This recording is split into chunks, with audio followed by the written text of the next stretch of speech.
Pertanyaan pertama adalah, apakah saudara ahli punya sertifikat internasional sebagai ahli digital forensik? Itu pertanyaan pertama. Karena di pengadilan umum itu, kalau Anda tidak punya, Anda tidak diakui.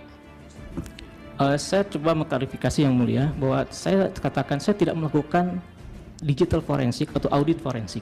Yang saya ambil itu adalah pola pikir seorang digital forensik di dalam melihat keganjilan-keganjilan itu. Jadi menangkap data, menganalisis gitu ya.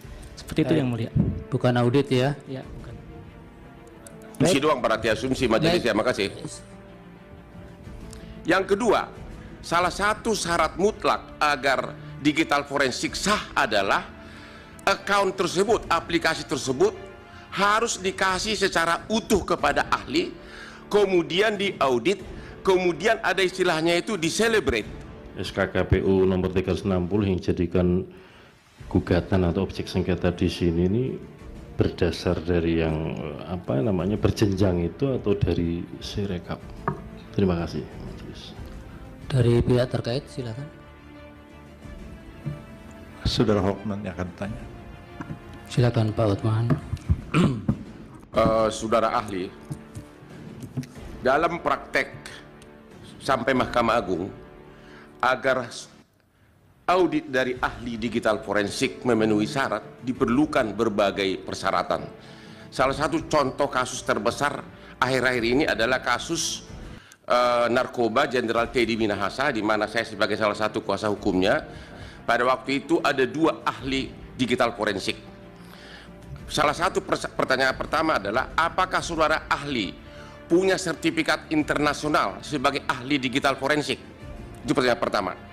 Karena di pengadilan umum itu, kalau Anda tidak punya, Anda tidak diakui. Yang kedua, salah satu syarat mutlak agar digital forensik sah adalah account tersebut, aplikasi tersebut harus dikasih secara utuh kepada ahli, kemudian diaudit, kemudian ada istilahnya itu di-celebrate, isinya semua dibongkar. Itu mirip dengan audit kantor akuntan. Tidak mungkin kantor akuntan melakukan mengeluarkan neraca rugi laba tanpa diaudit semua dokumen dari perusahaan. Pertanyaan saya, apakah Anda pernah melakukan audit digital forensik di mana KPU, ya ini harus KPU menyerahkan kepada saudara Sirekap tersebut untuk Anda audit? Pernah nggak dikasih? Dan kemudian dibuat berita acaranya dan kemudian di-celebrate isinya semua. Disitulah ketahuan kelemahan sistemnya dan sebagainya, dan itu banyak parameternya. Pertanyaannya, apakah Anda itu hanya membuat kesimpulan dari publikasi-publikasi di media dan tuduhan-tuduhan saja, sepotong-sepotong, tanpa pernah melakukan celebrate atau digital forensik utuh isi dari Sirekap tersebut? Terima kasih. Baik, dari Hakim. Cukup, silakan Pak Yudi dijawab singkat-singkat saja. Terima kasih. Mungkin dari yang terakhir, celebrate itu nama alat Pak untuk kepentingan mobile forensik. Jadi istilah di celebrate itu tidak tepat itu ya. Beberapa pertanyaan mungkin yang coba saya cermati. Pertama kepada penanya dari KPU. Jadi tadi yang saya sampaikan itu memang sumber datanya itu adalah dari file yang disampaikan kepada partai ya. Nah, kami mencoba untuk melakukan query, melakukan pengecekan ya. Memang tidak melakukan apa yang disebut dengan pengecekan berjenjang. Jadi dalam di dalam prinsip kami, karena sudah terdigitalisasi semua mekanisme, seharusnya hal-hal semacam itu tidak lagi terjadi ya. Jadi berkaitan dengan DPT tadi ya. Jadi kami mencoba melakukan analisis itu berdasarkan file yang disampaikan kepada partai, kemudian kita coba lakukan searching, filtering berkaitan dengan beberapa field ya, dan kemudian ketemulah angka seperti itu. Jadi memang tidak melakukan verifikasi secara faktual ya. Kemudian yang terkait dengan, sekali lagi mungkin kembali ke Pak Hotman ya. Jadi Yang saya sampaikan itu adalah pola pikirnya Pak, pola pikir digital forensik ya. Jadi kami dalam paparan ini tidak menyatakan bahwa kami melakukan aktivitas digital forensik. Karena memang kalau digital forensik secara resmi itu harus ada request, harus ada banyak prosedural ya. Nah yang kita lakukan itu adalah berdasarkan data dan fakta yang ada ya. Kami tadi menampilkan source code. Dari mana source code itu? Dari yang terpublikasi sebenarnya. Siapapun bisa sebenarnya. Karena itu bisa didapatkan secara langsung di dalam publik ya. Orang-orang IT saya kira mengerti betul apa yang disebut dengan web scraping, apa yang disebut dengan JSON ya, itu hal yang sudah biasa dilakukan. Jadi secara prinsip kita tidak melakukan digital forensik ya. Dan kalau berkaitan dengan kompetensi, alhamdulillah saya sudah hampir 20 tahun bergelut dalam dunia digital forensik, punya S2 digital forensik, S3 pun juga digital forensik. Kalau untuk masalah sertifikasi dulu pernah mengikuti beberapa sertifikasi. Terima kasih. Kemudian berkaitan dengan dari Bang Refli dan Pak Bambang mengenai kapan mulai terdeteksi angka itu. Jadi kalau kita membuka satu situs, nama itu adalah web archive atau arsip internet itu, maka kita bisa melihat pada tanggal 14 Februari jam 18 itu ada saat pertama kali Sirekap itu muncul datanya. Jadi dalam WIB itu kurang sekitar jam 18.30. Nah, angka yang muncul itu sudah di angka 57 kalau tidak salah ya 20 sekian untuk 01, 57 untuk 02, kemudian 03 pun ada angka itu ya. Nah, angka ini tidak banyak berubah. Bahkan ketika saya sampaikan ketika ada pernyataan mengenai ada kesalahan terkait dengan 154.000 TPS itu ternyata tidak berdampak ya. Logikanya ketika proses verifikasi, ketika data itu masuk ya, maka tentunya proses validasi itu akan bergerak dengan cepat, dinamis ya. Nah, dinamis itu tentunya akan juga berdampak kepada pergerakan angka. Dan saya kira itu pernah terjadi pada kalau ada publikasi-publikasi hasil itu selalu ada pergerakan angka ya. Nah, pergerakannya tidak terlihat seperti itu. Kemudian kenapa yang muncul di Sirekap dengan yang berjenjang ini sama ya. Justru itulah yang menjadi pertanyaan, kenapa yang sama ya. Jadi ketika ada permasalahan di Sirekap kemudian dikonfirmasi dengan berjenjang, ternyata kok sama gitu ya. Nah, itu justru yang harusnya nanti menjadi kewenangan dari mungkin majelis atau siapapun memerintahkan untuk kepentingan audit untuk memeriksa betul kenapa kok bisa seperti ini gitu. Terkait dengan hilangnya metadata hasil. Jadi memang dalam dunia image forensik khususnya bahwa yang namanya metadata itu sesuatu yang krusial. Metadata itu akan memberikan identitas mengenai keaslian orisinilitas suatu objek ya. Dalam hal ini kalau saya gambar diunggah maka akan ada metadata. Di situ akan cerita mengenai kapan, kemudian kualitasnya dan sebagainya. Nah, dalam kasus ini kami melihat bahwa ada upaya untuk kemudian mendrop informasi metadata. Dengan hilangnya metadata, maka kemudian kita tidak bisa lagi memverifikasi. Kalau dari sisi aspek hukum forensik, ketika suatu data metadata sudah hilang, kita tidak bisa lagi mengatakan itu sebagai asli, ya, otentis. Ya, kenapa? Karena sudah hilang hal-hal yang menjadi alat ukur mengenai autentikasinya, originalitasnya, gitu. Kemudian terkait dengan bahwa tahun berapa tadi ya, ada DPT yang terpublikasi ya, secara umum di publik ya. Mungkin sebenarnya dari satu sisi apalagi dengan adanya undang-undang PDP justru yang punya tanggung jawab untuk mengawal, menjaga data-data pribadi termasuk nama, alamat itu termasuk data pribadi adalah mereka yang memegang data itu, pengelola datanya ya, seperti itu. Nah, seharusnya mereka yang memberikan klarifikasi.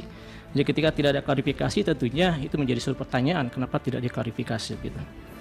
Kemudian terkait dengan adanya beberapa ilustrasi mengenai perubahan fasilitas ataupun akses daripada mobile Sirekap. Tadi disampaikan di dalam presentasi bahwa pada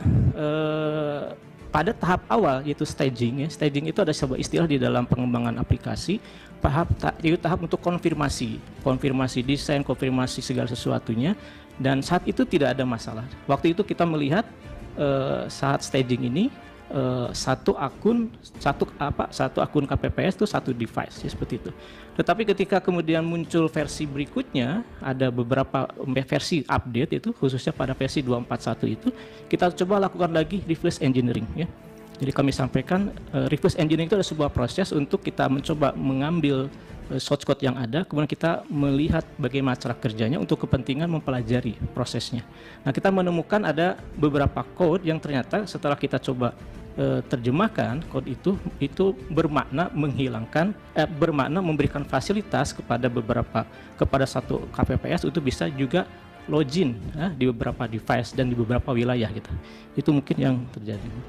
Maksudnya gini, saya bisa tambahkan sedikit ada supaya ini klarifikasi. Maksudnya gini, kalau satu apps mobile itu setelah diserahkan oleh vendor kepada pemilik itu tidak ada masalah, tapi beberapa hari sebelum pencoblosan menurut yang tadi dikemukakan itu ada masalah, dan masalah itu memberikan akses pada orang selain pemilik itu untuk juga mengubah, itu kan kecurangan ada di situ, Pak.